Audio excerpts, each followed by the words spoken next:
Hello and welcome to Walk the Talk. I am Shekar Gupta and Bombay's Burly sea face, and my guest this week, well, I could describe him as the rock star of tele-evangelism, but surprise of surprises, he's not preaching what you would expect a tele-evangelist to preach. He's teaching Islam, modern Islam, and not just Islam, but his own interpretation of all the faiths around the world. 43-year-old Dr. Zakir Naik, welcome to Walk the Talk. How are you? Nice meeting you. It's a pleasure. Nice meeting you. An Islamic preacher, dressed in suit and tie, using medium of television, when you would expect that in these times of sort of Talibanized demonization, people would think that Islamic preachers are telling Muslims to throw television sets away. You are a different kind of person. Actually, I follow, as you said, that teaches modern Islam according to her interpretation. I believe in interpretation of Quran and the Sahih Hadith. So I go back to the original sources. When I speak about religion, I go back to the original scripture.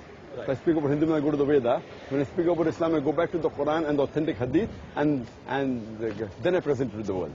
And by doing that, you built this following of literally crores and crores of people around the world. Alhamdulillah, it's God's grace and mercy that He has helped. So, you say you go to the original sources. So, are you suggesting that many others who use the medium of Islam to put many restrictions, watching television, for example, or going to a modern school, particularly for women, they are not reading the original scriptures? See, what I believe that they may take a verse of the Quran and Hadith and may misinterpret it. Right. So maybe there's a scholar who has misinterpreted something maybe 50 years back, 100 years back, 200 years back. So they believe in his view directly without going to the source. Right. What I do whenever I read a statement of a scholar, I go back and see why has he said that thing. Right. So most of the people, they just believe and they quote the scholar without checking what he has quoted and from where he has got it. So what we believe that there's no verse in the Quran or the Hadith which says that television is prohibited. Right. Yes, there is a statement in the Quran which says, about making tasveer or portrait, by doing my hand. It doesn't mean about photography, videography, because at the time of the Prophet, photography and videography wasn't there. Right. So according to me, there's no verse in the Quran, the Hadith, which says that television is haram. But watching wrong thing on television, right, like obscenity, like pornography, fine, that is haram. Right, right, right. So do you think that Islam has actually undeservingly got a bad name because of wrong interpretation of the original scriptures by many? That's right. I agree with you totally. It is the most misconceived religion in the world. Most misunderstood religion. Give me some examples, because you talk to people around the world. For example, as we are discussing, the most misconceived word in Islam is jihad. Right. People have a wrong notion, and they've got the wrong information just by the television media, etc. Because as you know that jihad, originally, the Arabic word comes from the word jiddu jahad, means to strive and to struggle. That's it. It means to strive and struggle. That doesn't mean holy war. Doesn't mean at all. This, if you see that jiddu jahad means to strive and struggle, so if you Islamic context, it means to strive and struggle against your own evil inclination. To strive and struggle to make the society better. Even if a person is striving and struggling in the battlefield in self-defense, that's called as jihad. Right. So this word holy war was first used to describe the Christian crusaders, right, who spread the religion on the point of the sword. And now it's used for the Muslims, unfortunately, because holy war in Arabic, if you translate, means harbun muqaddasa.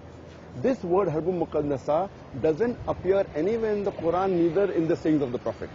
So holy war in Arabic is harbun muqaddasa. But there are invocations for Muslims to rise in jihad, either against the West, or in some places against India, or wherever. People who give these invocations haven't read their books right? Some may be right, some may be wrong. Right. For example, if someone says that I want to do jihad to clean up the society, right, and he says that pornography should be removed from society, it's right. Right. So he's striving and struggling, right, to remove obscenity from society, which is right. Right. But to say in terms which is wrong, which is against the Quran and the Hadith. For example, the Quran says in Surah Maida, chapter number 5, verse number 32, if any human being kills any other human being, whether Muslim or non-Muslim, unless it be for murder or for creating corruption in the land, it is as though he has killed the whole of humanity.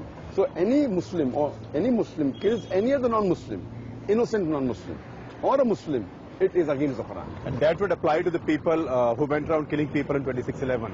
100% it is against the teaching of the Quran and Hadith. Right. 26/11, 11 September in New York Twin Tower, killing innocent people, even a single, and the Quran goes ahead and says that if you kill a single human being, it's as though you have killed the whole of humanity. One, here they have killed thousands in the World Trade Center, and even here, 26/11, hundreds. It's totally against the... And to kill in the name of Islam is unfair to Islam.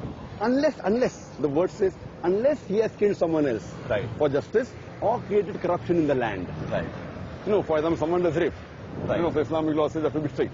So if it falls into these two categories of murder against murder or spreading corruption in the land, that's the time. I'm looking at specific examples like 26/11 or 9/11. 100% wrong. Going in the marketplace, blowing up, killing innocent people, even non-Muslim.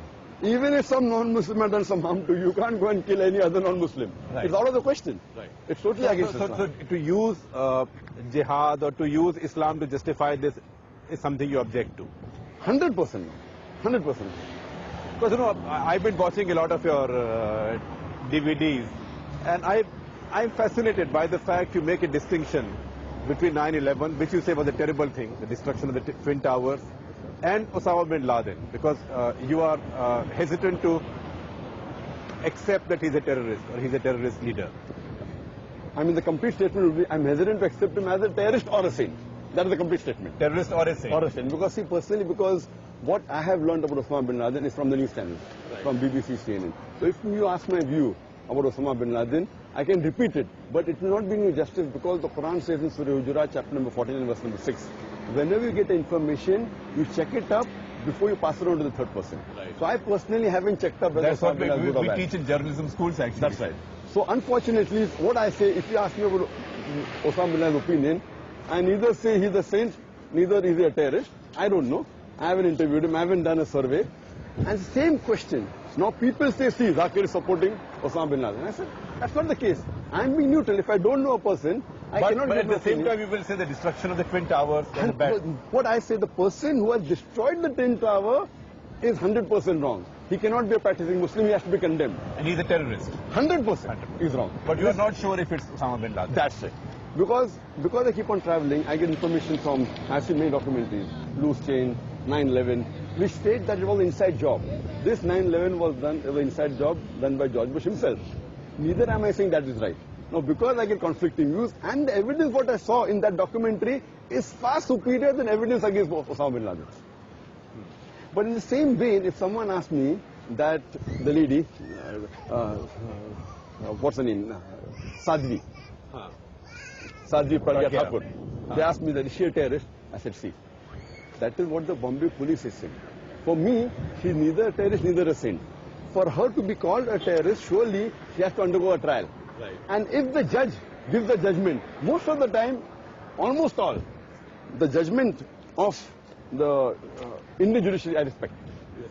There may be once or twice which I may disagree. No, that's the other thing, you know. If I say if one has to read the collected works of Dr. Zakir Naik, those are in your DVDs. That's right. You know, a very fascinating thing is your faith in the Indian system, the constitution, the That's right. judiciary. That's right. It's so refreshing. That's right, that's right. Where does that come from? Let's See, talk what a I bit believe more that about it. when I go and see the background, I'm a person who observes the things objectively rather than going emotionally and news, you know. So when I've seen that even innocent people, whether Muslim or non-Muslim, if they have been harassed by certain people for their own motives, finally judicial system comes to the help. Right. They may get help maybe 2 years late or 5 years late or 10 years late, but they get the clean sheet. So seeing that, I have more faith in the judicial system. That is the reason when they ask me about Sadhvi, I say neither she is good, neither bad, neither say neither terrorist. But that is not reported in the paper. Right. That Dr. Zakir Naik is neutral to a Sadhvi. Because I use the same scale for a Muslim and non-Muslim. Right. Has to be just. Osama as well as Sadhvi. That's right. So, and what about the constitution? I mean, you know, the constitution is what gives every citizen an equal right. But there are many in the Muslim community in particular who complain that this is not good enough, that Indian system is not good enough, who lack faith in the system. As far as the Indian constitution is concerned, I've said that in my lecture many times, that I'm proud to be an Indian.